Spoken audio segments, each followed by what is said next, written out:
Muy bien, Vero, muchísimas gracias por esta información. Nos metemos en otros temas de actualidad. Le damos la bienvenida a Eduardo Gudinas, especialista en temáticas ambientales, para hablar de cambio climático. Esto tiene que ver con la ola de calor extrema que veníamos informándoles está sucediendo en Europa. ¿Qué está pasando en África? ¿El frío intenso que vivimos en el sur también está vinculado a esta situación? Bueno, para conocer todo esto lo recibimos nuevamente en Arriba Gente. Bienvenido. Hola, buenos días. Encantado de estar aquí. Bueno, vos nos contarás, Eduardo, cuál es la situación. Veníamos informando con Maggie las temperaturas extremas que se están dando en Europa, incendios, muertos. Miles de fallecidos justamente por esta ola. ¿Está vinculada al cambio climático o es, digamos, el devenir normal de veranos con picos de temperaturas o inviernos con picos de temperatura para abajo? Bueno, repasemos todo eso, comenzando por lo que ustedes decían, y para eso traje algunas láminas y algunos mapas. Muy bien. Entonces, si tenemos la primera de esas láminas, ustedes van a ver un mapa con la temperatura en Europa en este momento, tal cual era la predicción en el fin de semana. Preparé cuál sería la temperatura en Europa a este mediodía, en este momento. Y ustedes van a poder ver entonces. Literalmente arde, ¿no? Arde. Entonces, miramos... ¿Los colores más oscuros son con mayor temperatura, superando los 40 grados? Los rojos son 40 grados. Entonces, como la escala no daba, tuvieron que crear los violetas para encima de los 40 grados. Entonces, ustedes pueden ver abajo, a la izquierda de la pantalla, pueden ver a Portugal y España, que pasaron por récords en algunos lugares superando los 44 grados. Y sí, como decían, 2.000 muertos van en esta ola de calor. Claro, es todo el hemisferio norte, porque hablamos solo de Europa, pero estamos viendo que es todo. Vamos a repasar todo el hemisferio norte. Seguimos, récord de temperatura en Roma. Récord de temperatura del 2003 en el sur de Francia, con incendios que han asolado al sur de ese país. 26.000 desplazados, la cifra la semana pasada. Me muevo hacia el Reino Unido, hacia Inglaterra. Récord de temperatura por primera vez en su registro histórico, 40 grados. La temperatura es tan alta que causa problemas en la infraestructura. Por ejemplo, en Francia tuvieron que apagar las centrales nucleares porque el agua que las refrigeraba, que sacaban de arroyos y ríos, estaba tan caliente que no refrigeraba. En Inglaterra, la dilatación de las vías del tren hacía imposible el servicio de tren. Aeropuertos que tuvieron que clausurar porque la pista literalmente se derretía. Y si nos movemos hacia el centro europeo, si vamos hacia Bulgaria, Rumania y Hungría, que va a ser la derecha de la pantalla, ustedes van a ver que también están en rojo, con récords de temperatura que superaban los 40 grados. Si estamos hablando de, para esta época del año, ¿cuál sería la temperatura normal o habitual? Son todos récords históricos. ¿Pero qué tendría que ser, 30 grados? Menos de 40, por ejemplo, para el caso de Inglaterra. Por primera vez se utilizó el servicio meteorológico, la alerta roja por calor, y estiman que producto de estas anomalías van a tener una ola de este tipo cada 3 años. Entonces, si pasamos ahora a la segunda lámina que nos debe acompañar, que es el caso que muestra qué ocurre en el resto del hemisferio norte, que a veces aparece menos en la prensa. Exacto, por ejemplo, África, ¿no? Ahí esa parte de África. África que arde, la península arábiga, donde posiblemente va a ser el Mundial. La anomalía desemboca, por ejemplo, en lluvias que tal vez acontezcan el día de hoy. Si me muevo hacia el centro de Asia, en Kazajistán, hoy estaba reportado récord de 46 grados. Claro. Me muevo hacia China, Hong Kong tuvo un récord de temperatura, 39 grados, y todo el sureste de China, que es lo que ustedes ven en China, que está en rojo, sobre la costa del Pacífico, tiene récords de temperaturas, en algunos lugares 44 grados. Más de 80 ciudades han estado en alerta roja, tienen 71 registros de récord de temperatura y hay 900 millones de personas afectadas. ¿Y con América del Norte, por ejemplo? Ya Es lo platicamos mismo. de nuestro continente. Tenemos incendios en California, una ola de calor que iba de picos de 40 grados en Texas, que atravesaba todo el país hasta la frontera con Canadá, y estos últimos días tenían 40 millones de personas afectadas. Si vamos al sur... Exactamente, vayamos ahora al hemisferio sur. ¿Qué está pasando por acá? Ahí tenemos la tercera fotografía. Tenemos en el hemisferio sur lo que ocurrió en Uruguay, este invierno anómalo, más frío en unos 40 años. pero a la vez hay un registro de anomalía de mucho calor en el centro del continente, por ejemplo en Paraguay, con el invierno más cálido, lo inverso. ¿Y esto qué significa entonces? Porque, a ver, a una cabecita simple, si bueno, está pico de frío en el invierno, un invierno más frío que de costumbre. Entonces el cambio climático, el calentamiento global no está, bueno, por lo menos lo compensamos. Son las anomalías para arriba y para abajo. Estamos viendo ahora las que ponemos énfasis en la temperatura, pero en algunos casos van acompañados por lluvias o por sequías. Por ejemplo, el caso de China va acompañado por lluvias torrenciales.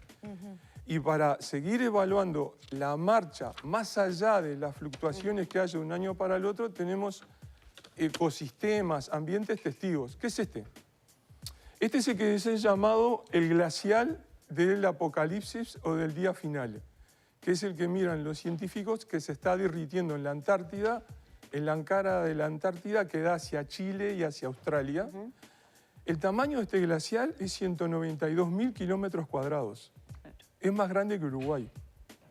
Está depositado sobre la roca del continente, pero no tanto.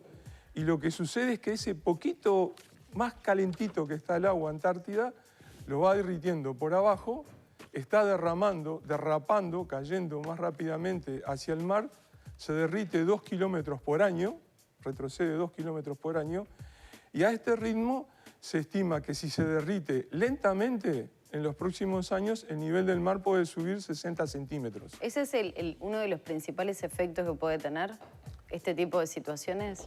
El calor, los picos de calor, los picos de sequía, los picos de inundaciones, el derretimiento de los hielos polares, sí, es uno de los efectos.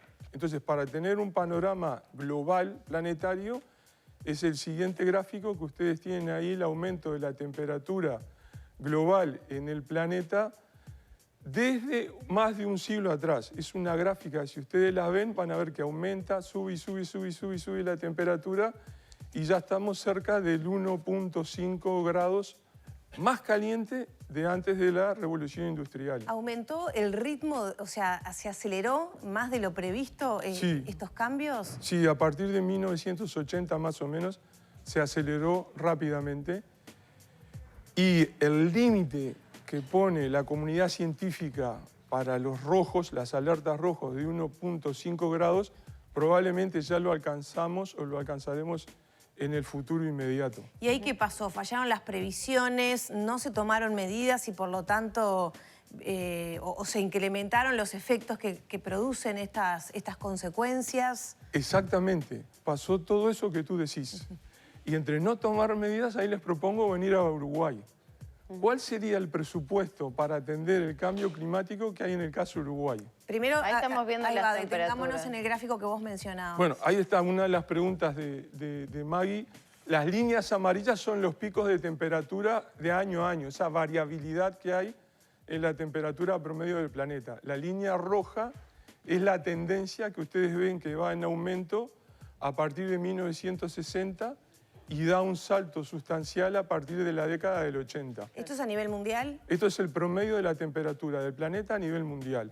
La línea de referencia, el cero de esta gráfica, ese cero que está ahí, es la temperatura que había en el siglo XIX, antes de que funcionara toda la parafernalia de la quema de combustibles fósiles. O sea, sí. No, pienso, en 1900 entonces teníamos 1,5 grados prácticamente, menos que ahora. Sí.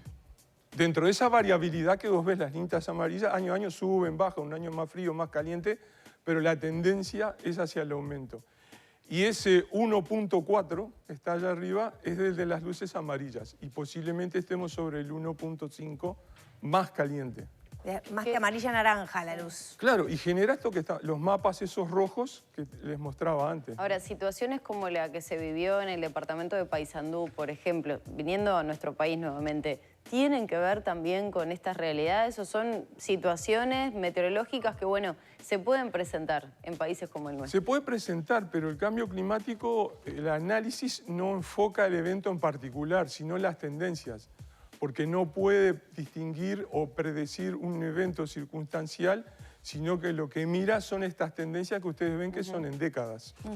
Bueno, y todo esto, ¿qué? El presupuesto. Hablemos de plata, exactamente. Estamos pensando en medidas, todo lo que aplican los estados lleva costos. ¿Cómo estamos en ese sentido? ¿Se viene acompañando? Bueno, el presupuesto de la Administración Central es una cifra enorme, son 133.817 millones de pesos. Es una cifra tan enorme que es difícil de seguir. Sí. Entonces la representé con todo el presupuesto con 100 bolsas de yerba mate. Son 100 bolsitas de yerba mate. Estamos hablando de Uruguay. De Uruguay. Este es el presupuesto que tienen todos los ministerios sumados, más la Presidencia de la República. Todo esto, estas 100 bolsitas de yerba mate de 1 kilo cada una, corresponden a 1.300 y pico de millones adentro de cada bolsa. Bien. ¿Cuál es el presupuesto para el Ministerio del Ambiente? A ver, 250 gramos. ni una bolsa. Ni una bolsa. 250 gramos de las 100 bolsas es lo que le corresponde al Ministerio de Medio Ambiente. ¿Cuánto debería ser? La promesa del Poder Ejecutivo en el presupuesto votado en el 2020 era el doble. Y el presupuesto para cambio climático son 4 gramos. Comparado con las 100 cabe en la bolsas cucharita. de yerba mate. Ahora, Una ese es- cucharita que es como si fuera robada de Leticia, ni se ve lo ¿Ese que es hay. el presupuesto o el incremento previsto? No, es el El presupuesto. presupuesto total. Y no hay incrementos previstos para cambio climático. Bueno, Ahora, es porque Si no hay... Esperá, me olvidé decir una cosa, Sí. porque capaz que me tiran de las orejas después del Poder Ejecutivo. Hay otro cálculo posible que es el gasto ambiental total. Hice también ese cálculo y me da 5 gramos. un gramo Está bien. más. Ahora, gramo más. el trabajo que se está haciendo mancomunado con las intendencias, por ejemplo, las proyecciones que hay de, bueno, de alguna, por ejemplo, a nivel de los residuos, a nivel del tratamiento que se hace con ellos, no forma parte de alguna manera. Digo, pensando únicamente en el presupuesto, ¿no? Saliendo un poco de eso, ¿las intendencias no colaboran en ese sentido? Pueden colaborar, pero ustedes ven que la tarea es titánica. Ustedes están viendo esos mapas en todo el planeta. Lo que sucede es que la percepción del uruguayo promedio del cambio climático es muy distinta, por ejemplo, la de un europeo que se achicharra en verano. Otra circunstancia importante es que, sorpresivamente, solo el 5% de los hogares europeos tienen aire acondicionado para refrigerar para el verano. Entonces ellos padecen mucho más esta circunstancia, tienen mucho más ciudades costeras y entonces están afectados año tras año rompiéndose récords y ven la afectación sanitaria con gente que muere o que está en el hospital, la afectación en infraestructura y logística, hay cosas que no pueden funcionar por el calor. En cambio nosotros vamos llevándola poco a poco.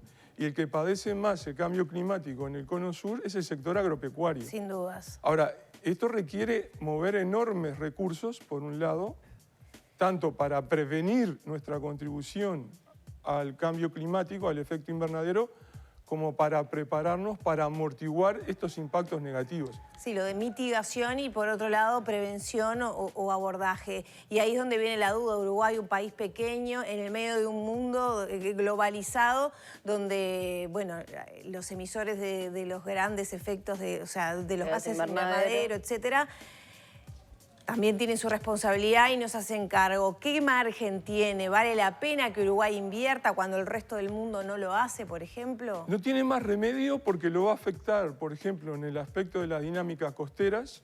O sea, ¿qué va a ocurrir con los centros turísticos si aumenta el nivel del mar? Claro, pero estamos No es que hablando se ahí de inunde un día para el mitigación. otro, por supuesto. En el caso agropecuario, necesitamos tarea de reducir emisiones, por ejemplo, repensar qué hacer con las emisiones de metano.